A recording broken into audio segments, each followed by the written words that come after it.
다음으로 이제 GitHub인데요. GitHub은 간사님께서 설명을 해주시겠습니다.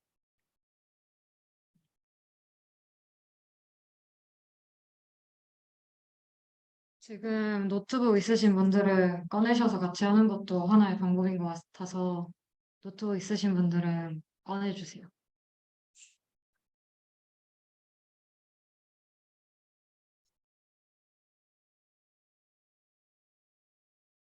그리고 제 노트북이 맥이라는 거를 우선 인지하고 계셔 주셨으면 좋겠습니다.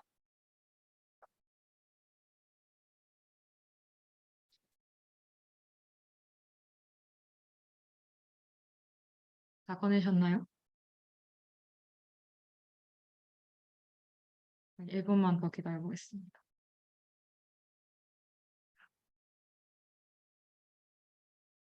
저희 이규민 씨가 저랑 같이 24기인데 앞에서 저를 보고 웃고 있네요.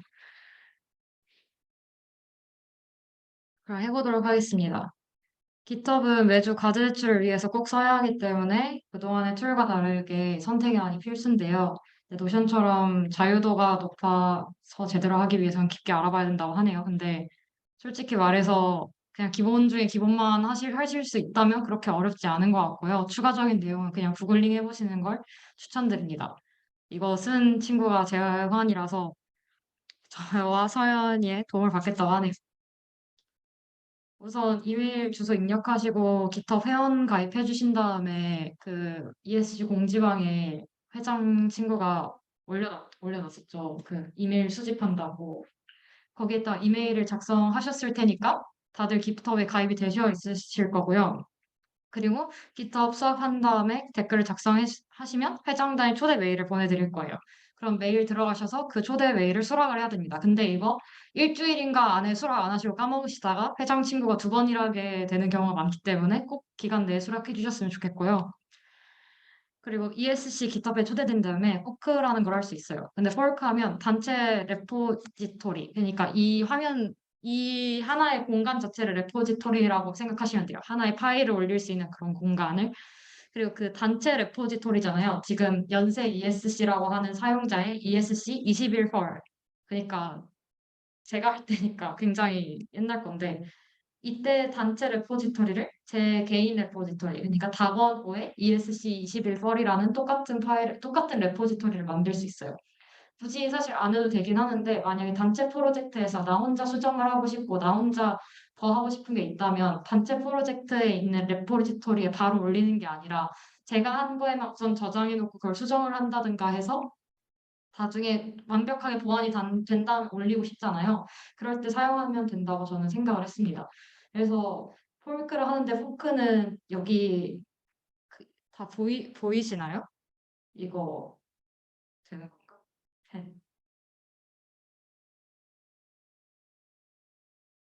여기 상단 위에 포크가 있거든요. 그래서 이거를 누르신 다음에 보시면 단체 프로젝트에서만 사용하는 게 아니라 제 개인 레포지토리로 새로 불러올 수 있습니다. 혹시 지금 ESC께 아직 안 보내어 있죠? 그럼 이거는 그렇게 크게 신경 쓰지 않으셔도 되고 그냥 개인 레포지토리에서 따라하는 방법으로 생각하셔도 돼요. 그래서 만약에 포크를 하면 ESC 레포를 다건호 개인 레포를 불러온 것을 확인할 수 있는데요. 이 포크된 레포에 파일을 올리면 ESC 레포에도 파일이 올라갈까요? 이건 제 거잖아요, 다건호. 근데 테스트 파일을 만들어가지고 올려봤거든요, 제 개인 레포에다가. 근데 이게 개인 레포에만 올라가고 ESC 레포에는 올라가지 않은 것을 볼 수 있잖아요. 그래서 이런 점 때문에 포크를 해두는 것이 공룡에서는 저는 좋다고 생각합니다. 지금 본격적으로 Git 레포지토리를 나의 로컬 저장소, 그러니까 나의 컴퓨터의 파일로 만들기 위해 가져와 보겠습니다. 왼쪽 상단에 코드 버튼이 있거든요. 이걸 누른 후 나오는 주소가 이렇게 있어요. HTTPS 이러면서 이걸 누른 후 나오는 주소를 이 버튼을 누르시면 복사가 됩니다. 그럼 복사를 하시고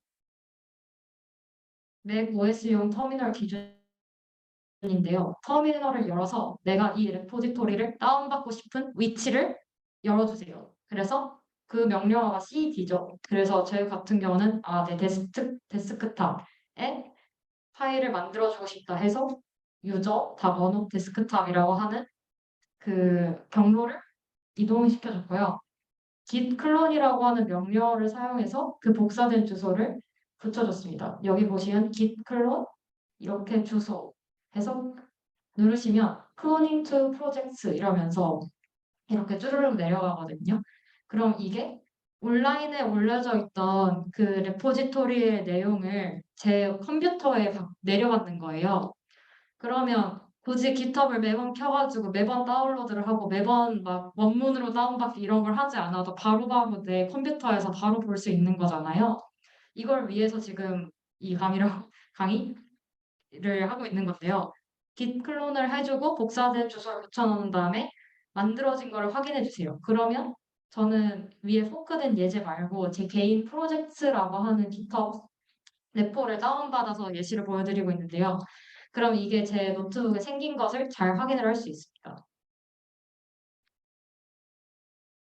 그 다음 제가 돌려두고 방치한 대학원 베이주 과제가 있길래 그냥 이걸 업로드 해보려고. 그래서 이 파일을 내가 원하는 파일을 클론한 git 폴더에 넣어주세요. 그러니까 아까 여기 생겼던 이 프로젝트 파일에다가 넣어주세요.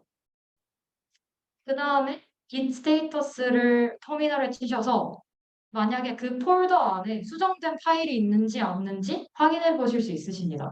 git 스테이터스를 누르면 untracked 파일 하면서 내가 다운받아 놓은 그 git 레포지토리에 이 콩4 ipynb라는 파일이 새로 들어왔어 라고 저렇게 빨갛게 알려줘요.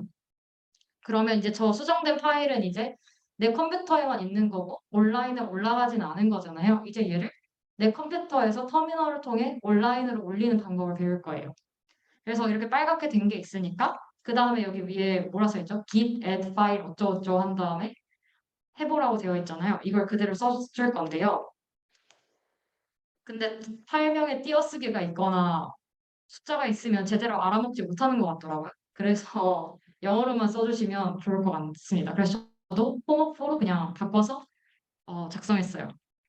왜냐면 did not match any files 이렇게 뜨길래 그냥 파일 이름을 바꿔줬고요. 그래서 git add를 이용했습니다. 여기 홈워크 이렇게 되어 있는 다음에 git add 홈워크 ipynb 파일 이렇게 정말 조그맣네요. 죄송합니다. git add 홈워크 ipynb를 입력을 하면 아무것도 나타나지 않아요.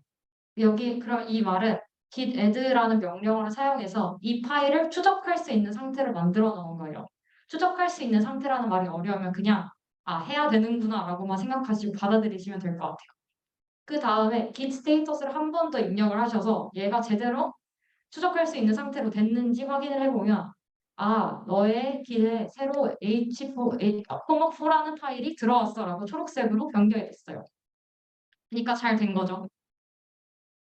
그 다음에 해야 되는 게 add를 한 다음에 이제 커밋을 해야 돼요.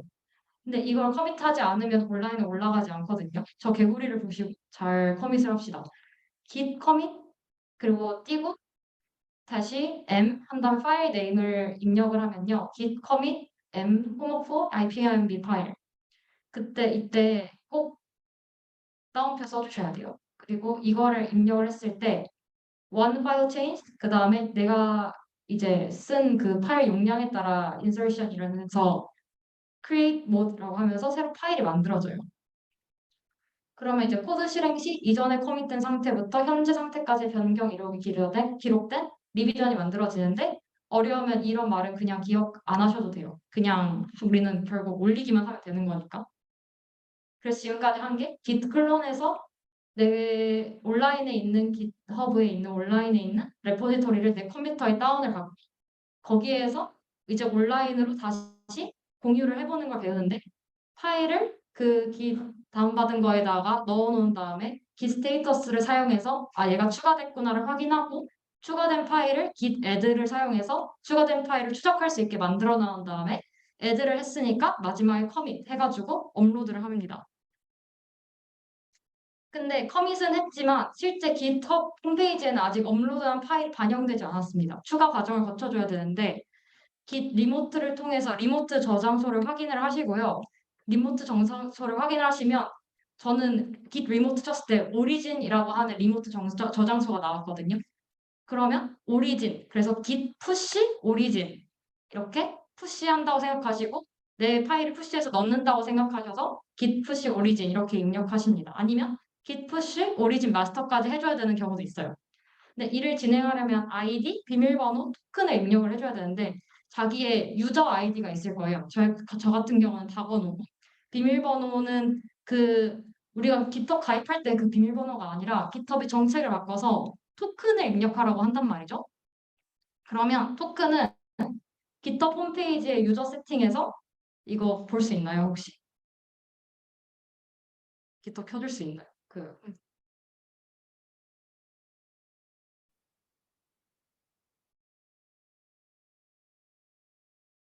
여기 네. 이거 쓸 수 있는 거구나.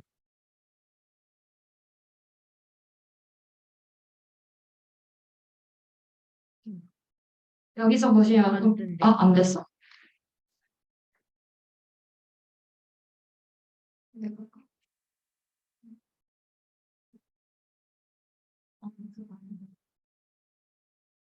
여기 보시면 오른쪽 상단에 내 썸네일 있잖아요. 이거 누르시고 네. 네.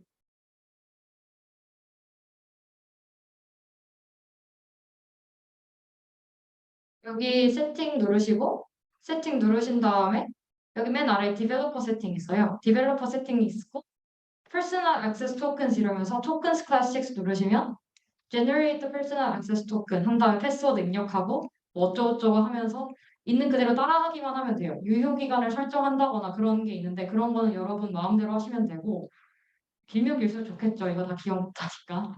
근데 이거 한번 받아놓으시면은 까먹으면 안 되거든요. 왜냐면 절대 다시 안 보여줘요. 갱신하기 전까지. 그래서 그걸 꼭 다운을 받으시고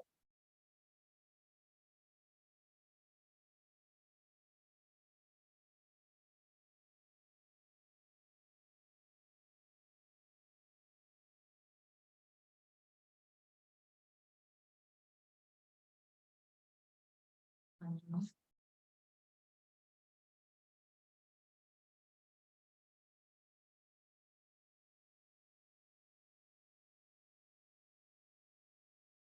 그래서 토큰을 받으신 다음에 그걸 입력을 착착 해주시면은 파일이 딱 포먹고 IPYM 파일 이러면서 올라가 있어요. 그래서 파일이 올라온 것을 확인할 수 있습니다. 근데 지금까지는 올리는 걸 배웠잖아요. 근데 올리는 게 나만 올리는 게 아니라 ESC GitHub은 다른 학회원들도 올리는 거잖아요. 내가 올리는 거랑 상관없이 내가 다운받은 게 업데이트가 안 되어 있을 수도 있는 거잖아요. 예를 들어 내 컴퓨터에는 프로젝트라고 하는 깃 레포가 다운받아져 있는데 우리 이경이가 깃 홈페이지에서 자기가 공유를 해놨어요. 새로 무언가를. 근데 그거를 그럼 업데이트를 시켜야 되잖아요. 근데 그게 만약에 내가 업데이트를 시키지 않고 내 파일만 무작정 올리면 남들이 해놓은 파일은 다 날라가 그냥 내가 현 상태로 업데이트 해놓은 지점에서 멈춰서 또 내 파일만 들어가는 거겠죠. 그러면 이제 대참사가 일어나죠. 왜냐면 남들 파일이 다 집어지니까. 그래서 공용 깃을 사용하기 때문에 나도 모르는 사이에 다른 학회원이 파일을 업데이트 했을 수 있기 때문에 내 파일을 먼저 업로드하지 마시고 온라인에서 업데이트된 그 깃을 다시 내 로컬에서도 업데이트를 해줘야 돼요. 그래서 git origin, git origin 마스터를 통해서 하나만 하시면 돼요. git origin 혹은 git origin 마스터 통해서 깃을 업데이트부터 해주세요. 항상 git origin부터 하시고 나셔서 다시 올려주시면 돼요. 푸시 해가지고 내가 내 로컬에서 git 홈페이지를 올리는 거고 git 홈페이지에서 풀해서 내 로컬로 다시 다운받는 거예요. 내 로컬 저장소를 먼저 업데이트하지 않고 파일을 올린다면 다른 학회원들이 작업한 파일은 날아가니까 꼭 조심해 주세요. 그래서 제가 이걸 다시 올린 다음에 내 GitHub 홈페이지에서 또 다른 뭔가 업데이트가 있나? 해서 git 오리진 했는데 already up to date라고 나와요. 그러면 더 이상 수정된 거 없이 그대로 잘 있어라고 하는 거죠. 근데 여기 만약에 뭐 또 다른 거 짜르르 쓰면서 막 누가 파일 올렸대 하면 또 그것을 이제 다운받아 줄 거예요. 요약하자면 우선 git 클론에서 내가 만든 git을 로컬 저장소에 다운로드합니다. 우리는 이 같은 경우가 ESC git이겠죠. 만약에 그거에서 파일을 업로드하고 싶으면 그 파일을 폴더로 옮긴 다음에 git add 파일 name, git commit 다시 m 파일 name, 그 다음에 git push remote 잠깐 저장소 이름 써주시면 되고 저 같은 경우는 오리진이었으니까 git push origin 그 다음에 제대로 업데이트 됐는지 확인하기 위해서 git pull origin. 근데 git 클론을 매번 하는 게 아니라 이건 한 번 만들고 나서는 이제 끝인 거고요. 파일을 업로드하기 전에 이게 항상 꼭 1번이 돼야 된다는 거 말씀드립니다. 근데 이게 굉장히 어렵잖아요. 저도 솔직히 말해서 24기 처음 들어갔을 때 언니들이 설명해 주는 거 하나도 못 알아들었고 그냥 어찌어찌 하다가 알아들었거든요. 어려우니까 사실 GitHub 홈페이지에서 쉽고 간단하게 add 파일, 업로드 파일을 통해 다운로드 및 업로드 할 수 있어요. 근데 이제 개발 및 코딩에 관심이 많은 학회원분들이 GitHub 잔디를 심을 수 있도록 준비를 해보았다고 하네요. 터미널을 이용하는 방법도 있고 GitHub 데스크탑을 이용하는 방법도 있고 그냥 이렇게 간단하게 다운로드, 업로드 하는 것도 있는데 저는 솔직히 말해서 잘못해서 큰일 날까 봐 업로드, 다운로드 했고요. ES 사용할 때는. 그리고 제 개인 프로젝트 할 때는 편의성을 위해서 터미널을 사용했던 것 같습니다. 그래서 만약에 어려우시면은 그리고 오류가 꽤 자주 날 수 있거든요. 저도 처음에 오류 나서 난리 났었는데 오류 나시면은 구글링 해보시고 구글링 해도 안 된다면 제가 해결할 수 있는지는 모르겠지만 저한테 연락 주시면 감사하겠습니다. 질문 있으신가요? 질문 있으시다면 그냥 개인적으로 연락해 주시면 감사하겠습니다. 이상이라고 합니다.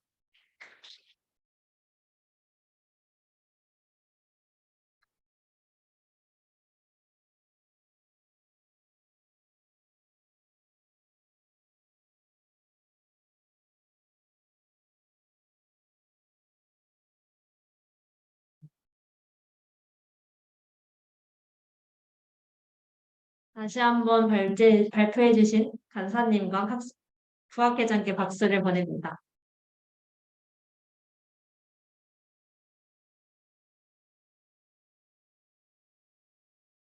저희 5분 정도 쉬어갈까 하는데 부학회장님 괜찮은가요? 쉬어도?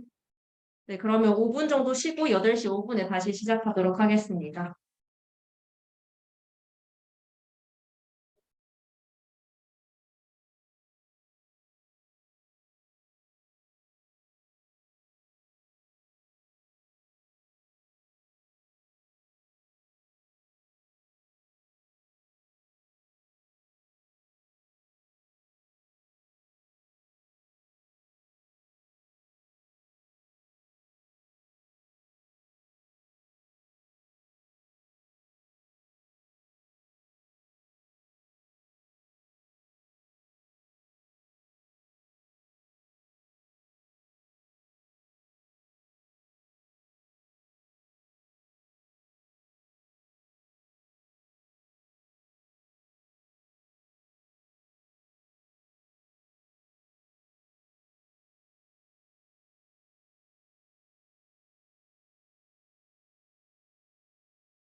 마이클린을 두고 5분이 되었으니 다시 시작하도록 하겠습니다.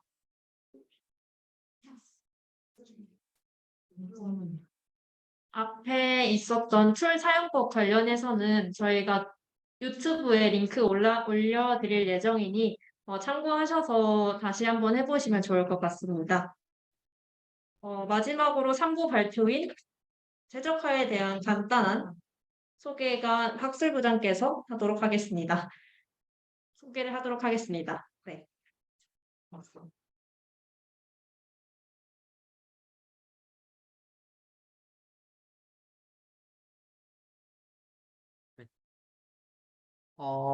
일단은 발표 시작하기 전에 그 몇 가지 아까 그 OT 할 때 말씀드린 거 조금 고칠 부분이 조금 있어가지고 그런데 학술부가 애초에 세션을 준비하기 때문에 되게 부담이 많이 가는 부서예요.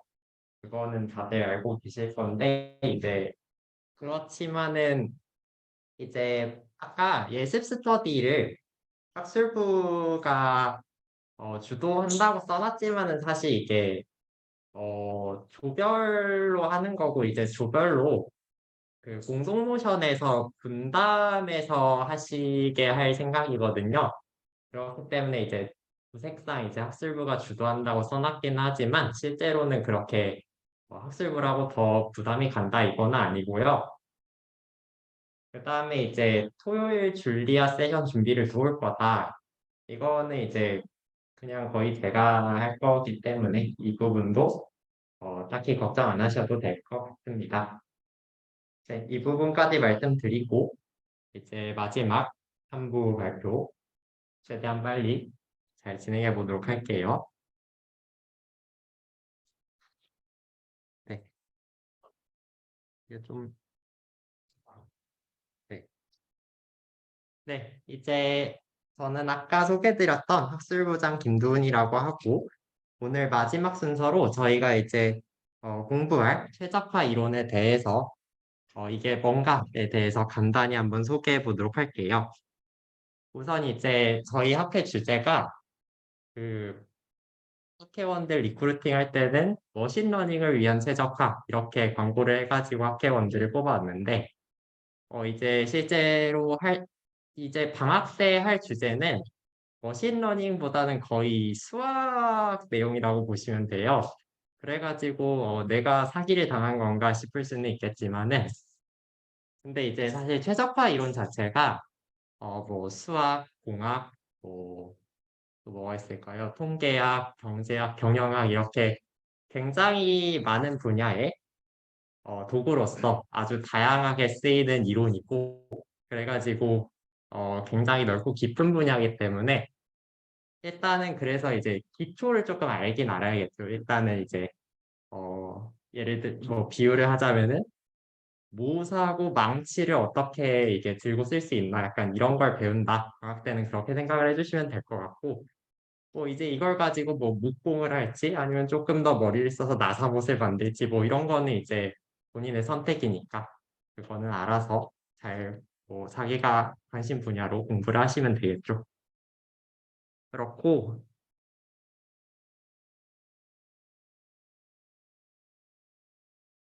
일단은 그 수학적인 최적화가 뭔가 그거에 대해서 정의를 간단히 한번 살펴볼게요. 일단은 이제 최적화라는 게 어떻게 보면은 우리 삶의 어떤 모든 게 다 최적화다 이렇게 표현을 할 수도 있거든요. 좀 극단적으로 표현을 하면은 왜 그러냐면은 이제 당장 오늘 몇 시에 잠자리에 들 건지 이것도 최적화 문제라고 어떻게 보면 할 수가 있죠. 지금 자서 얻는 편익과 이제 내일 일어나는 시간에서 얻는 편익, 그런 것들이 이제 합쳐가지고 어떻게 하면 내가 최대 편익을 달성할 수 있을까? 뭐 그런 것도 일종의 최적화 문제라고 할 수 있겠지만은, 하지만 이제 그거는 객관적인 답이 있는 게 아니니까 사실 수학적으로는 큰 의미가 없죠. 그래가지고 여기서 말하는 매스매티컬 옵티마이제이션이라는 거의 핵심은 답이 정해진. 그러니까 어떤 목적 함수를 최소화 또는 최대화할 수 있는 포인트 그 정의역의 원소 포인트 x를 찾는 거. 그거를 이제 매스매티컬 옵티마이제이션이라고 할 수가 있겠습니다. 그런데 이제 밑에 보면은 서브젝트 투 뭐라고 이렇게 막 써져 있어요. 이게 제약 조건인데,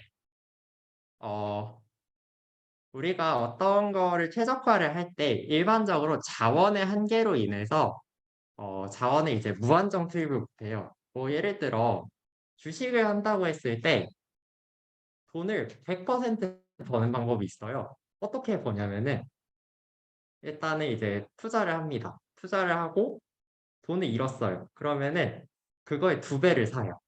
그 다음에 잃었어요. 그러면 또 2배를 사요. 그렇게 딸 때까지 그냥 2배를 계속 사는 거예요. 그러면은 결국 2배를 사니까 결국 언젠가는 벌 거 아니에요? 그런 식으로 할 수 있어요. 이제 현실에서도 그런 식으로 투자를 하는 사람이 이제 물타기라고 해가지고 그렇게 하는 분들이 좀 계시는데, 근데 이제 현실에서는 돈이 한정돼 있기 때문에 그렇게 하다가는 이제 거덜이 결국 나가지고 끝나게 되는 거겠죠. 아무튼 이제 자원의 제약으로 인해서 이런 어떤 제약 조건 하에서 가능한 정의역 원소 X 중에서 목적 함수를 가장 최소화하는 그 X가 무엇인가 이걸 찾는 게 최적화 문제라고 할 수가 있겠습니다. 그런데 그 이제 여러 예시 중에서 우리가 가장 익숙한 게 최소 제곱법일 텐데 이거는 사실 이제 아까는 제약 조건이 있어야 된다고 했지만 이거 같은 경우는 제약 조건이 딱히 없어요. 이제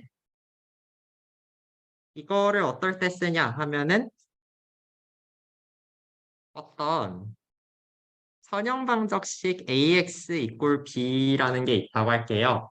이거에 만약에 어, AX는 B를 만족시키는 해가 없다고 할게요. X가 존재하지 않아요. 그럴 때 이 행렬 A의 열 공간 컬럼 스페이스 A가 있다고 하고 해가 없으니까 B는 이렇게 열 공간을 벗어나 있는 이런 벡터일 거예요.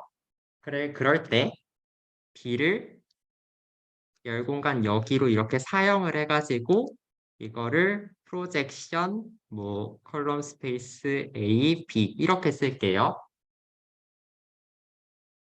그렇다면은 이제 A와 어떤 벡터 X를 이렇게 둘을 곱해가지고 이 프로젝션 이 B 벡터와 일치하는 어떤 AX를 찾아낼 수가 있겠죠. 그런데 이 B 빼기 이 프로젝션 벡터 이게 잘 보면은 이 바닥에 있는 이 열 공간하고 이렇게 수직인 상태에 있는 거를 확인하실 수가 있어요. 항상 수직이다. 이거는 이제 직교 여공간에 속한다고 말을 하는데 이제 A의 이제 컬럼 스페이스의 이제 직교 여공간은 어, A 트랜스포즈의 널 스페이스예요. 이제 선형대수 때 들었지만 이제 약간 가물가물한 그런 느낌일 텐데 이거라는 거는 어떤 AT 뭐 y는 0 이게 널 스페이스죠. 그러니까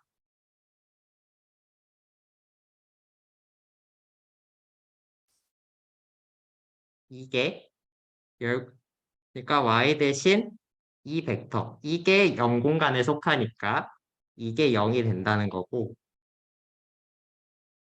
그리고 이 프로젝션 벡터는 AX하고 똑같으니까 왜냐면 이제 사용한 거하고 이 AX하고 일치를 시킨 거니까 그래서 최종적으로 정리하면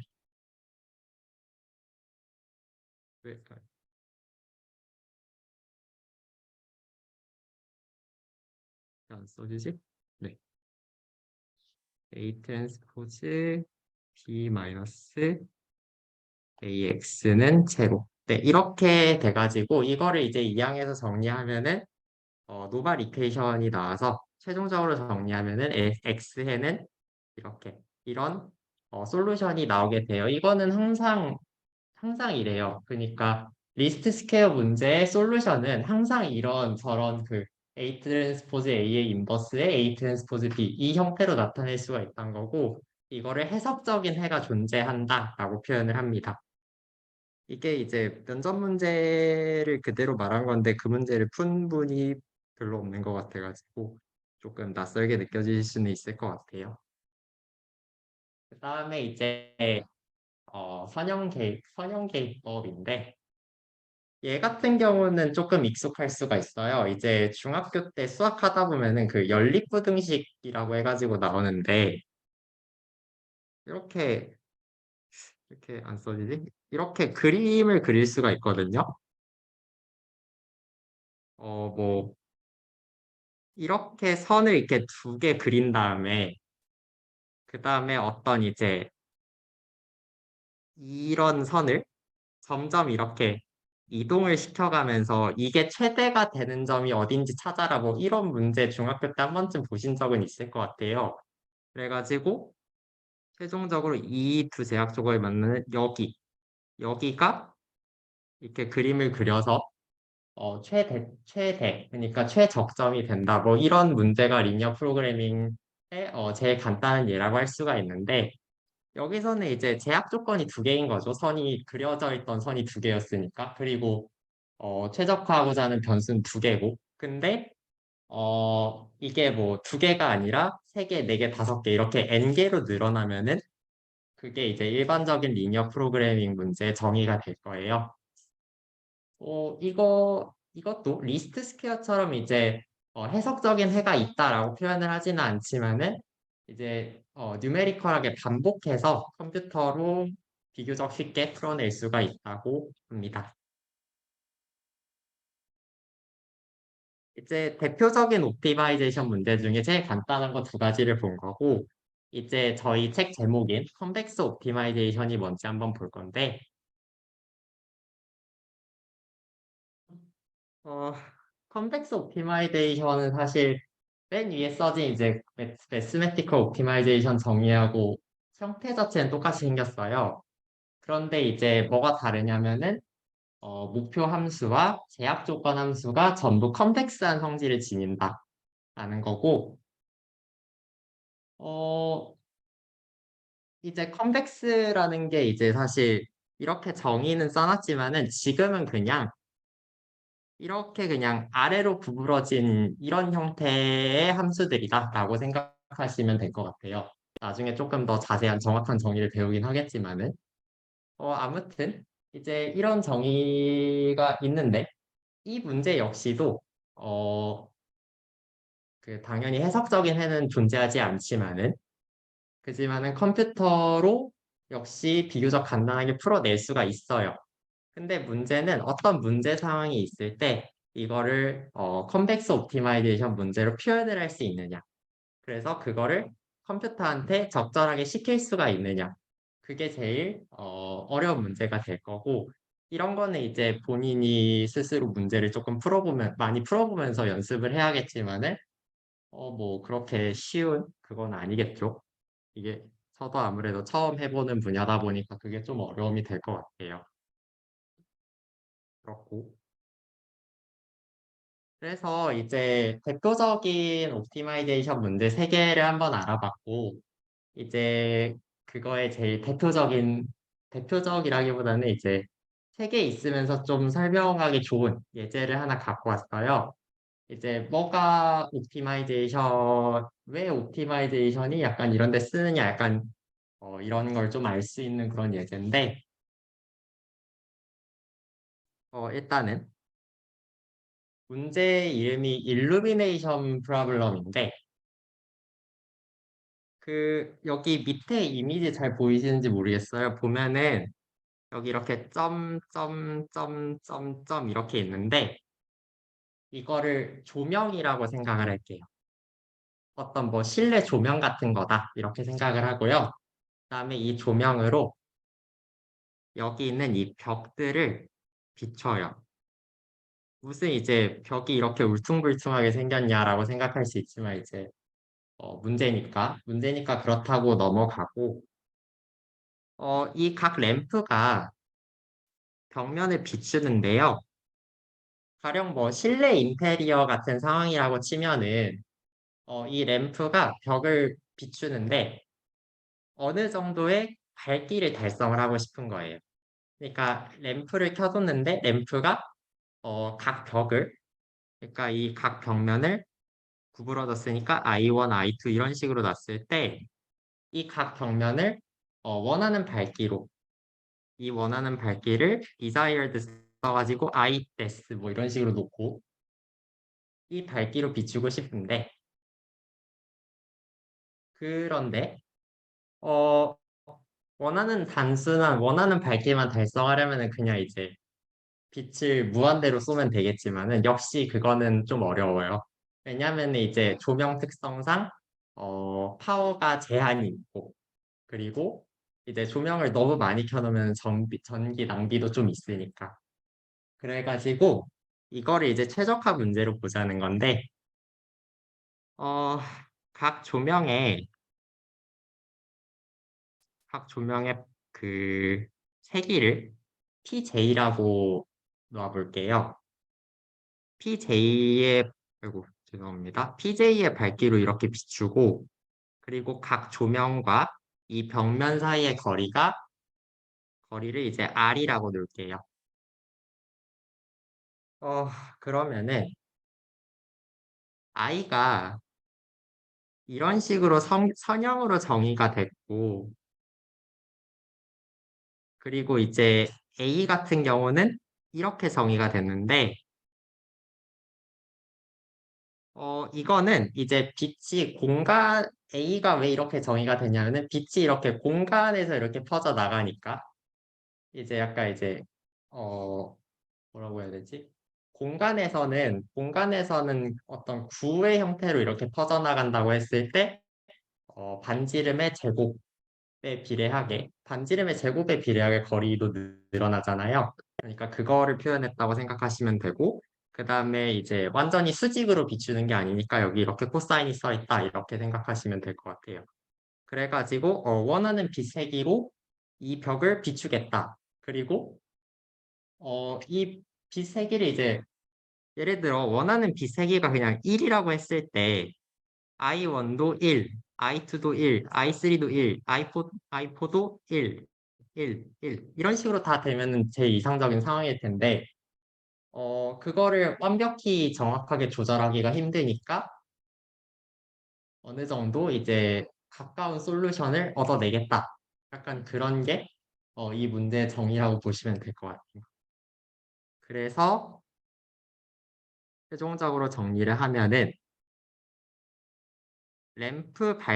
조명 밝기를 적절히 조절을 해가지고 어떤 i라는 수치를 계산을 했을 때 그 각각의 i와 내가 원하는 desired와의 차이를 최대한 작게 하겠다, 미니마이즈 하겠다. 그게 이 문제라고 보시면 될 것 같습니다. 그래서 뭐 이거를 자세히 푸는 거는 이제 거두절미하고 어떻게 푸냐 이것만 간단히 살펴보면은 5가지 방법이 있어요. 5가지 방법이 있는데 되게 많은데 일단 첫 번째 방법 같은 경우에는 그냥 아무 생각 안 하고 조명이 여러 개지만은 그냥 하나로 통일해서 그냥 유니폼하게 파워를 줘버리는 거예요. 보통 이제 개인 가게나 그런 데는 이렇게 하겠죠. 조명을 뭐 하나하나 밝기를 조절을 하진 않으니까. 아무튼 이렇게 하면은 뭐 생각하기는 편하겠지만 그렇게 수학적으로 효율적인 방향은 아닐 테고 이제 두 번째 방법은 리스트 스퀘어를 쓰는 건데 이거 제약식이 이건데 여기에서 로그는 모노톤 인크리징이니까 그러니까 이거를 그냥 벗기든 말든 아무런 상관이 없거든요. 그래가지고 이거를 벗기고 그 다음에 이제 이 각각의 IK와 원하는 이 광량의 차이의 제곱합을 최소화하겠다. 이런 문제. 그러니까 리스트 스퀘어로 바꿔버리는 건데 이렇게 하면 문제가 PJ에 대해서는 아무런 조건을 안 줬기 때문에 PJ가 가끔씩 이제 최대치를 넘어버리거나 0 밑으로 나오거나 이럴 수가 있어요. 이럴 경우에는 그냥 넘는 거는 이제 딱 최대치로 그냥 맞춰버리는 라운드 오프를 할 수밖에 없는데 그렇게 되면은 이론상 완벽한 최적점보다는 조금 괴리가 있겠죠. 그렇게 되는 거고 이제 웨이티드 리스트 스퀘어를 쓸 수가 있는데 얘 같은 경우는 그 뒤에 이런 텀을 더했어요. 이 텀을 왜 더한 거냐면은 이 맥스 수치의 절반, 그러니까 대충 중간 정도에서 이거를 만약에 이거를 많이 벗어날 경우에는 이게 제곱하니까 이게 커질 거 아니에요. 그렇기 때문에 이 내가 조정한 PJ가 이 중간값 정도를 너무 많이 벗어나지 않도록 하는 그 페널티 텀 그런 개념으로 이해를 하시면 될 것 같아요. 그래가지고 그렇게 하면은 얘하고 다르게 조금 더 정확한 결과를 얻을 수가 있다. 이렇게 보시면 될 것 같고 그다음에 리니어 프로그래밍으로도 바꿀 수가 있는데 그냥 여기서 로그만 빼고 그대로죠. 사실 뭐 이건 당연한 거예요. 왜냐면은 i 자체가 이렇게 A, P 이렇게 선형으로 정의가 됐기 때문에 그냥 이거를 리니어 프로그래밍으로 바꿔도 무리 없이 풀 수가 있어요. 그 다음에는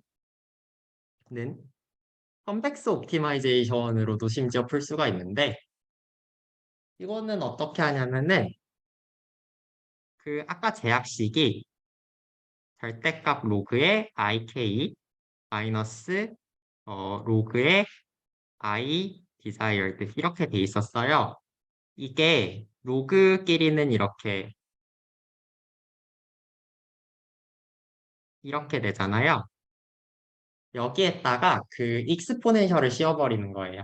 지수함수도 역시 모노톤 인크리징이기 때문에 얘를 씌워도 상관이 없고 그렇게 되면은 얘네 비율의 절대값이 되잖아요. 비율의 절대값이기 때문에 이런 h라는 함수가 도출이 되는데 이 h라는 함수가 이렇게 컨벡스한 형태로 도출이 되는 거예요. 그러니까 문제를 진짜 여러 가지 방향으로 뭐 이 방향으로도 해보고 저 방향으로도 해보고 이러는 건데 근데 이렇게 했을 때 최대 장점은 뭐냐면은 리스트 스퀘어하고 크게 다른 점 없이 풀 수가 있지만 동시에 얘네 같은 경우는 approximate solution, 그러니까 약간의 에러를 감수하고 하는 건데 얘 같은 경우에는 딱 여기 이거를 최적화에 넣어서 돌렸을 때 딱 여기라는 어, 정말 트루 솔루션을 찾을 수가 있다. 그게 장점이라고 보시면 될 것 같아요. 그렇지만은 이제 그냥 이제 처음 봤을 때 얘들 같은 경우는 조금 그래도 직관적으로 이해가 되는데 얘네 같은 경우 그 4번, 5번 같은 경우는 사실 이제 약간 너무 발상적인 거 아니야? 약간 이런 생각이 들 수도 있어요. 그러니까 어떤 문제가 있을 때 컨벡스 옵티마이제이션으로 바꿔서 푸는 게 되게 효율적일 수 있지만 동시에 그거를 이제 알아채고 활용하는 거는 상당히 어려운 문제가 될 수가 있기 때문에 그거는 노력이 많이 필요하다. 그렇게 보시면 될 것 같습니다. 그다음에 이거는 이제 예를 하나 더 가져왔는데 얘는 간단히만 설명할게요. 얘 같은 경우는 이제 이미지에서 노이즈를 제거하는 건데 여기 잘 보면은 그 회귀 분석에서 라쏘 리그레이션 배우신지 모르겠는데 라쏘 리그레이션하고 되게 비슷한 형태예요. 그러니까 이제 어, 이 노이즈 같은 경우에 그 원래 이미지 데이터가 여기라고 했을 때 여기에 어떤 가우시안 노이즈가 이 각 픽셀 값에 임의로 랜덤으로 더해진 거거든요. 그래가지고 그 베리언스를 이 텀을 이용해서 그 스무딩을 한다. 약간 그런 식으로 보시면 될 것 같습니다. 간단히 설명하고 이거는 조금 넘어가도록 할게요.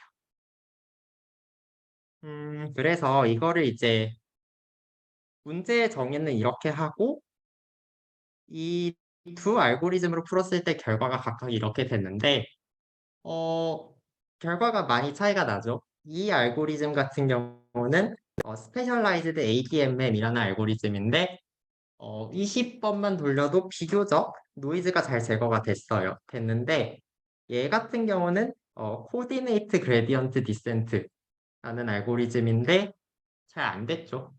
잘 안 됐는데 근데 이게 항상 이게 좋은 것도 아닌 게 얘 같은 경우는 또 데이터 크기가 커질 때 효과가 좋아요. 그러니까 어떤 문제 상황에 맞는 이제 알고리즘이 각각 상황에서 다를 때가 되게 많다는 거고 그 다른 알고리즘을 많이 살펴보는 거 역시 이걸 공부할 때 중요한 문제다라고 볼 수가 있을 것 같아요. 그래가지고 뭐 예시로 간단하게 살펴봤고 간단하지는 않은 것 같기도 하고 조금 벌써 질리시진 않았겠죠? 그렇지만은 이제 다음 주부터는 이거보다는 조금 스무스해질 거예요. 그래서 이제 방학 동안에 할 거는, 이거를 하기 위해서 좀 기본 사항들인 컴팩스 셋, 컴팩스가 뭔지 좀 제대로 정의를 하고, 컴팩스 펑션이 뭔지 제대로 정의를 해볼 거고요. 그 다음에 이제 그걸 이용해서 위에서 본 다양한 컴팩스 옵티마이제이션 문제들을 조금 살펴볼 거고, 그 다음에 학기 중에서는 이제 원래 키워드였던 머신러닝으로 돌아가서 머신러닝 최적화에 이용되는 알고리즘들을 하나씩 많이 최대한 중요한 것들 위주로 살펴볼 예정이에요. 이제 아까도 말씀드렸지만은 이 분야를 저도 처음 해보고 그리고 보시면 알겠지만 난이도가 막 그렇게 어려워요. 꽤 어려운 편인데 어, 그런 의미에서 이제 저도 노력을 많이 하되 이제 다들 공부하실 때 좀 불편한 점이 없도록 최대한 많이 도와드리려고 노력할 예정이고 그런 의미에서 여러분도 이제 보답하는 의미에서 예습 스터디랑 세션을 좀 다 같이 잘 참여해 주시면은 좋을 것 같고 그 다음에 이게 수학이다 보니까 한 번 내용을 놓쳐버리면은 이제 영원히 이제 안녕할 수가 있거든요. 그렇기 때문에 계속 집중해가지고 힘내서 잘 따라오셨으면 좋겠습니다. 네, 오늘은 여기까지 할게요.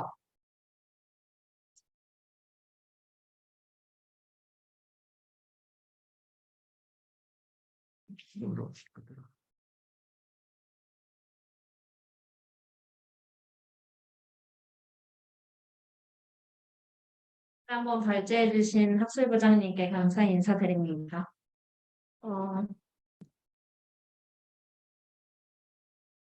어, 오늘 있었던 툴 사용법과 인트로 관련해서는 유튜브 링크로 올려드릴 예정이니 한번 참고하셔서 다시 한번 보시면 복습하는 데 도움이 될 것 같습니다. 이상으로 ESC 29기 OT는 이대로 마치고 다음 뒤풀이 장소인 빠빠빠로 함께 이동하도록 하겠습니다. 감사합니다.